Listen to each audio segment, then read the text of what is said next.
Hello, everyone, and welcome to another Wandering Scribe initial book reviews here on the channel. I'm your host, Gabriel Garcia. Many of you know me as the Wandering Scribe and the Wandering Quill. And the book we are reading today comes courtesy of fellow author Ivette Diaz. And this is actually part of a series that she's been working on.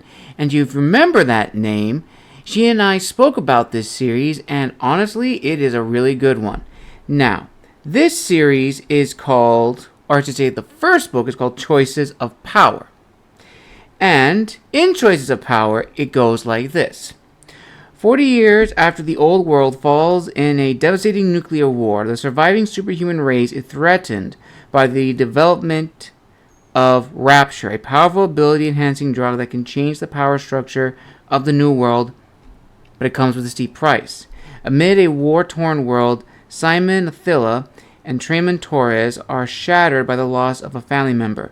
When Symone is thrust into a position of power at the base, distance grows between the two friends. As they fight to come to terms with their new reality and try to close the rift between them, a horrible discovery will forever change their lives. With everything crumbling around her, can Symone find the strength to save her friendship and home? And will she overcome her loss and find faith in herself to lead while still holding on to her beliefs? So without further ado, let's dive into the first chapter of Choices of Power.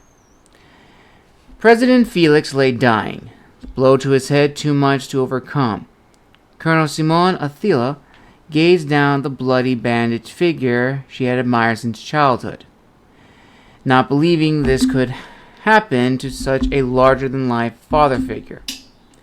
He had always come back victorious from the many battles with the Wallowers, keeping her home, the base, safe from their threat of anarchy. To see him lose to this last battle called death was too much for her to fathom. She kept toward the back of the sterile hospital room in the medical sector, allowing her best friend Trémon to be close to his father for what would most likely be their final farewell.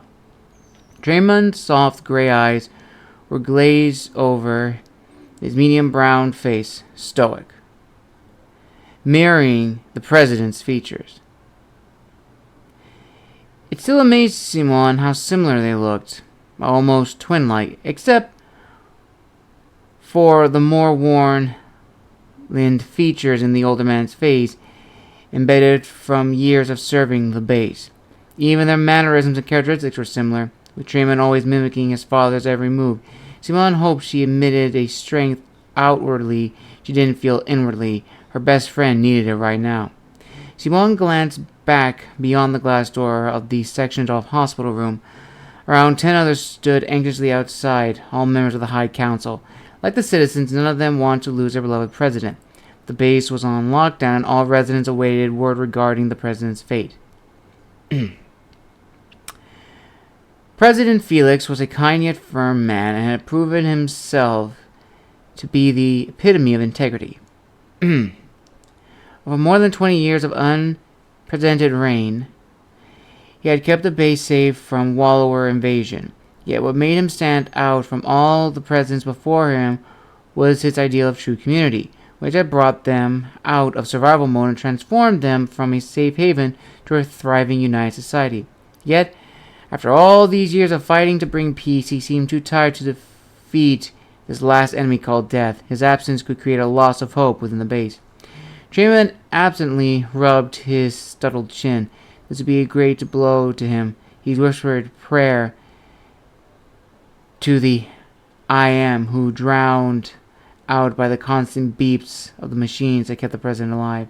Her heart raced, the electricity in every fiber of her body humming along with the machines.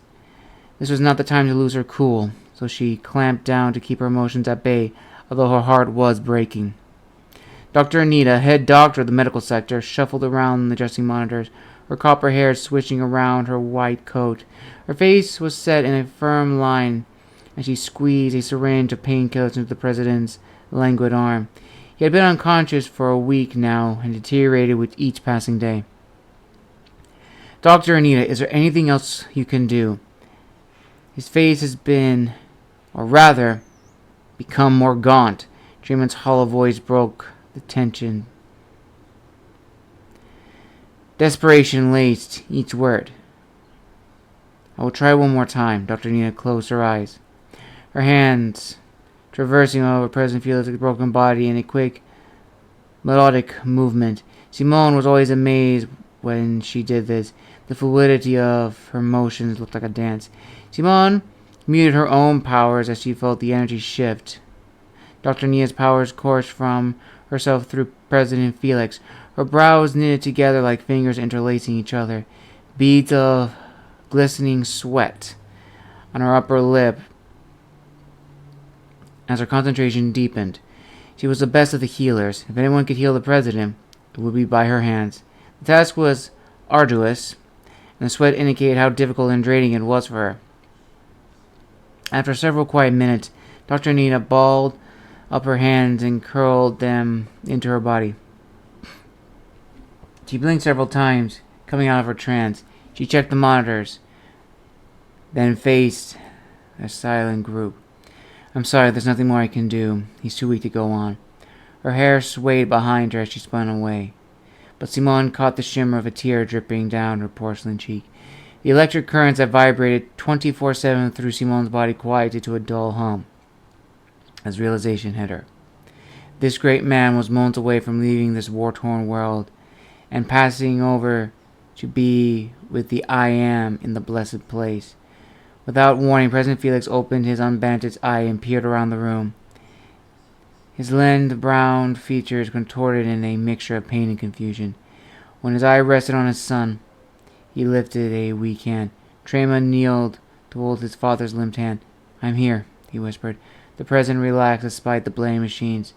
Dr. Anita silenced the machines and pulled a vial from her pocket. She injected more medicine and painkillers into his IV. My son. President Felix tried to speak, but coughs racked his body, sending the machines into a frenzy again. Dr. Anita placed a gentle hand on the president's shoulder. You must not speak. You need to rest. Doctor's orders. He placed a scared hand on hers. I don't have much time, he rasped. This needs to be said. President's orders.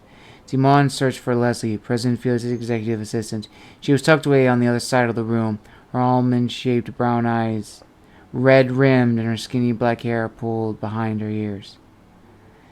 Leslie was always chipper and bright. Still, this was hard on her. Symone motioned for Leslie to come over and pull Dr. Anita aside, away from the president and Trémon. Can you please clear the room and corridor? Leslie, please find Elder Ellie and bring him here. The president needs his privacy. We don't have much time for the blessing. Dr. Anita and Leslie nodded, and both cleared the room of nurses and assistants and the hall outside the glass doors of people hoping for good news. Once everyone was moved out of the area, Leslie returned with Elder Eli, the head of the High Council. His muted golden robe switched around his feet as he slid the plexiglass doors closed. His crinkled honey eyes lacked their usual sparkle, and he shot Symone a tight smile. President Felix motioned for Symone to come to the other side. His hand grasped hers. You both have been the light of my life, and all of the things that had given me accolades for.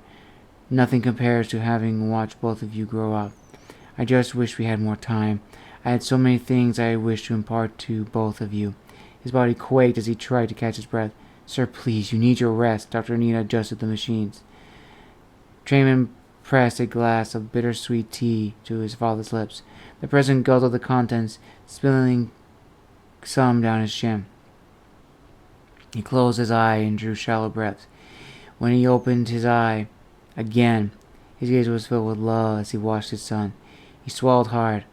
I will rest in the blessed place soon. Trémon blinked his eyes in quick succession. He did this, even when they were little, to keep himself from crying. My son, keep in front of you the morals I taught you. Let them be your guide and the standard you live your life upon. The people of the base are your top priority. Keeping them safe and allowing them to thrive is key. Show more grace and forgiveness. Surround yourself with a wise council of people to help guide you in this life. It is a hard one, but love makes it a blessing. He paused to take another sip of tea, swallowing with difficulty. His breathing became shallower. He squeezed Symone's hand. Stick to one another. Keep each other close. You will be the shoulder for the other to lean on. Don't forget that a divided house will fall, just like the old world did. But a united house can stand against any obstacle that will come its way, no matter how daunting it may seem. President Felix coughed violently, setting the machines wailing again. Dr. Anita stepped in, grasped Symone's shoulders, and tugged on her to move. Symone shook her off. Wait, these could be his last words to Trémon. Please give him that. Dr. Anita's face clenched. She thought out Elder Eli. He held up a single finger for her to wait. She pursed her lips but stepped back to give them space. Alas, my life comes to an end, along with my reign over this wonderful place. But yours is just beginning. President Felix took several deep breaths to regain his composure. Trémon's cheeks were wet with tears. He didn't hold them back anymore. Symone bit her lip to keep her own tears at bay. You both need to stand together to protect this base from falling like the old world did. The president's gaze pleaded with Symone. I ask you, sweet child, to stand by my son's side. I entrust you with his well-being, and to be his friend and family that he will need in my absence. You will both need each other, but I trust you to be his confidant and guide during these difficult times of transition. His eyes searched hers for an answer. She gave a curt nod as the tears finally released from their dam and rolled down her olive-brown cheeks. Her raven-black curls swayed around her shoulders. Pain pierced her face. By the Almighty I Am, I bless you, son, and vow to give you my mantle. Trémon, you are now president of the base. I love you both.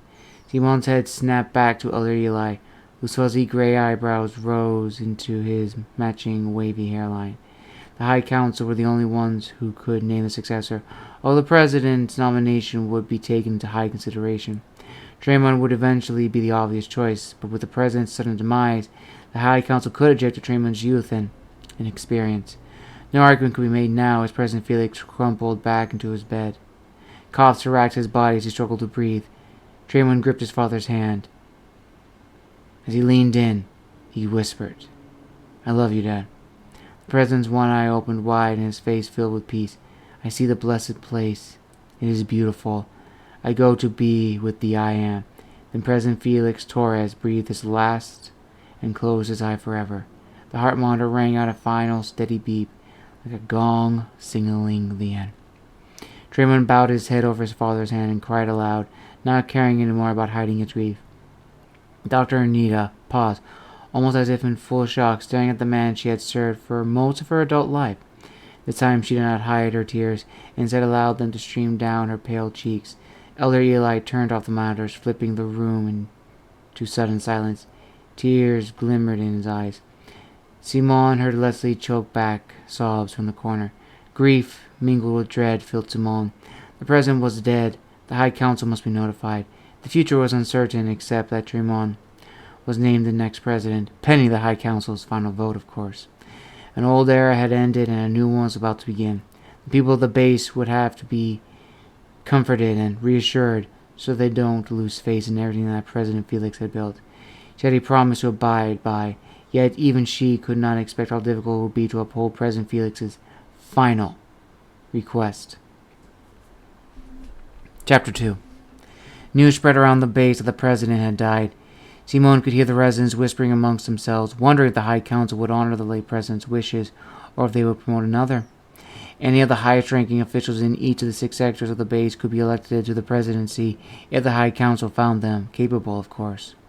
Executive, military, security, biotechnology, field, local operations, and medical sectors worked seamlessly together to make the base run.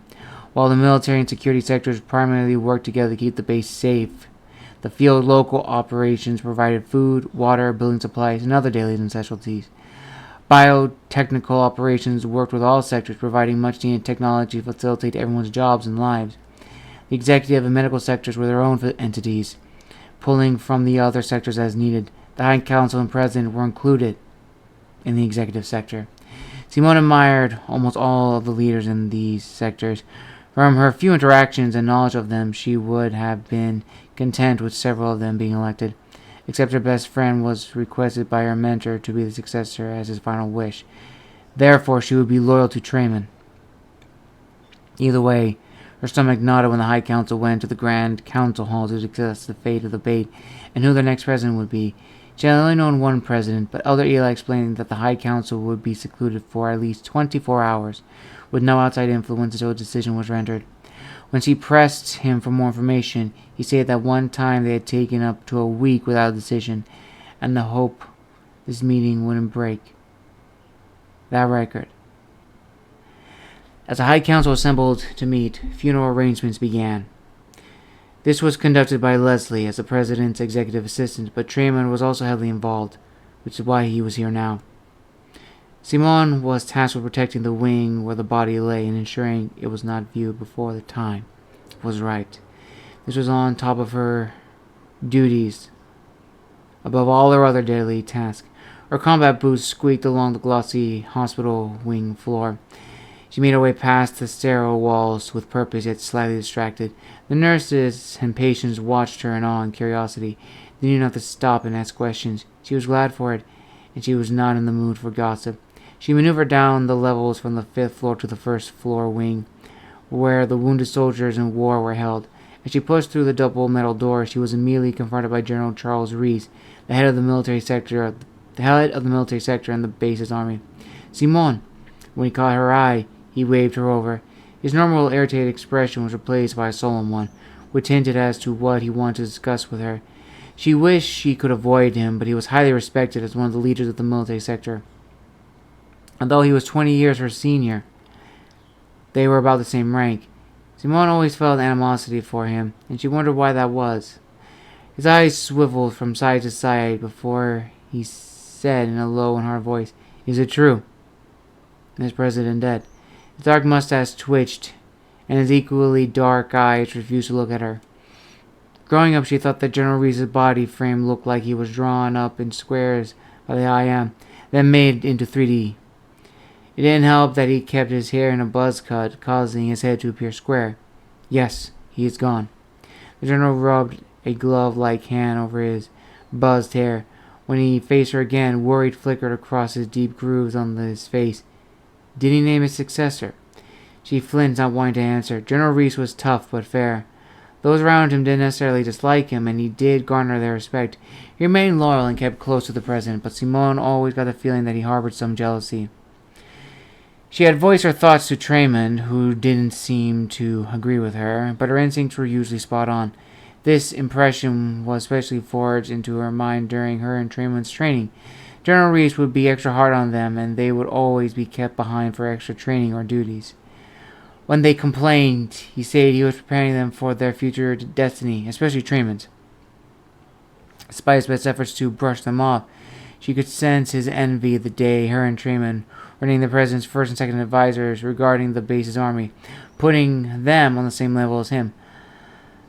Although the general was not much taller than her, he could be extremely intimidating, especially now as he watched Symone with a slight glint in his eye. She held his gaze and squared her shoulders. She would not cower to him. Yes, he named Trémon his successor. His gaze faltered. He broke eye contact. Yes, naturally, he mumbled as if embarrassed, maybe even annoyed. Symone had no patience this morning for his ego. She needed air. She needed to be alone. She excused herself. May the peace of the I Am be ever with you. She treaded her way through the hospital beds, greeting her army mates. She patted shoulders, gave encouragement, and lent her strength. She knew the presence during this tough time was needed. She stayed a few moments longer, then slipped out of the double metal door, shooting one last glance at the brave soldiers who fought so valiantly for their people. Her people, the last of the human race, now known as the superhumans. Apologies, just had to clear my throat, viewers and listeners. Symone aimlessly walked the maze of the hallways in the base. Although the base had been formed into a perfect hexagon, it had many levels and dead-end hallways to different wings. Most who lived here only went from their dorm to the cafeteria and to the workplace. Any time one of the residents needed to visit part of the base they were not familiar with, They got lost. Not Symone, though. No, she knew every inch of her home. She had explored it often as a youth before President Felix had found her playing hide-and-go-seek with Trémon. She was the only known orphan of the base, and instead of leaving her with the blessed, who were her caretakers, he took her under his wing and enrolled her in the training academy with Trémon. She appreciated the president's generosity and would forever be loyal to him, and Trémon because of it, yet she still missed roaming the halls. When she had the chance to wander around, she always found herself ending up in the same spot, her favorite place, the sanctuary. Symone enjoyed the quiety of sanctuary. It was the one place within the walls of the base where she felt most at peace. It was almost the one place that she knew of within 100 or thousands of miles of them that are remnants of the old world. At the center of a natural bubbling fountain was surrounded by rocks, a few scraggly green trees, bushes, a sparse, dull wildflowers, and more. In our history books, it was said that it is why the old world leaders had built the base as a hexagon, to surround and protect this aquifer. After the nuclear war, they replaced the ceiling of the sanctuary with a glass ceiling made of scarce glass and salvaged plexiglass. They also hung a stained glass window that was found still intact from a nearby place of worship. The place of worship had been destroyed in the old world, yet the mosaic stained glass window had not one crack in it. They thought it was a sign to be from the I Am, as many, including Symone, believed the I Am showed mercy to them, shielding this place and the window. Her combat boots were muted by the artificial grass that had been placed between a few walkways made of paving stones. Throughout, several stone benches sat scattered along the path from braziers to come and say silent prayers to the I Am, or just to meditate in quiet. He spotted a couple of sanctuary caretakers, called the Blessed, meandering about tending to the shrubbery. She found a stone bench near the center and sat down. She was one of the few that still visited the sanctuary. After the fall of the old world, many had passed down this tradition of the I Am. Yet as time passed and the world darkened with wars and loss, many began to believe that the I Am was nothing but a myth. Although seminaries were still held on the seventh days, the High Council eventually eliminated mandatory attendance. 7 days were still considered holy days, but the High Council saw it best for people to worship as they pleased on that day. Most of the base just rested on that day in their own way. They stared at the beautiful stained glass window that pictured some type of flowers, grass, and a small hill with a round stone in front of an opening. Symone still came here to speak with the I Am often. She would not let the others persuade her that the I Am didn't exist or that he was the cause of their downfall. I Am. I don't understand why you took President Felix. It has left us in a bad spot and vulnerable to attacks. Damien and the Wallowers' attacks are becoming more frequent and stronger. We almost didn't win the last attack. I can't see what your will is, but I trust your ways, as always. Please continue to protect us and guide us. Please give me the strength during this tough time. She watched the opening in the hill as if the I Am would come out of it and speak back to her. And she sat up in silence, hoping for some type of guidance. She caught movement from the corner of her eye. One of the Blessed approached her with feather-like steps. The woman, whose dark hair was covered with a white scarf, bowed to her, and Symone returned the gesture. I apologize for interrupting your quiet time, but we have received word Elder Eli would like to speak with you. Symone sighed. Thank you. I will go now. The woman hurried off, and Symone cast one last look at the stained glass window before pushing herself up and making her way to the executive wing. And we're actually going to stop here, viewers and listeners. Now, from the synopsis, I'm getting a lot of, X-Men vibes from this. I definitely get possibly some young adult vibes from this, and the story itself is really good. We're getting hints and glimmers of what this world is like from the Wallowers, superhumans.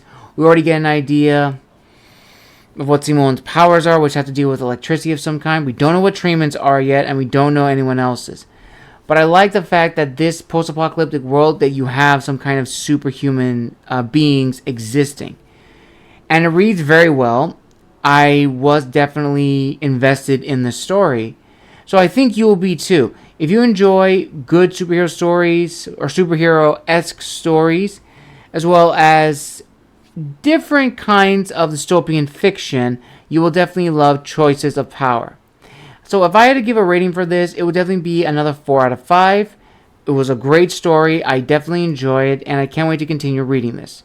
So without further ado, this concludes the Wandering Scribe book review here on the channel. Now, be on the lookout for the next book review coming in June, which will be coming soon in a week or two. As always, make sure to like, comment, and subscribe, and I'll see you all in the next episode very soon.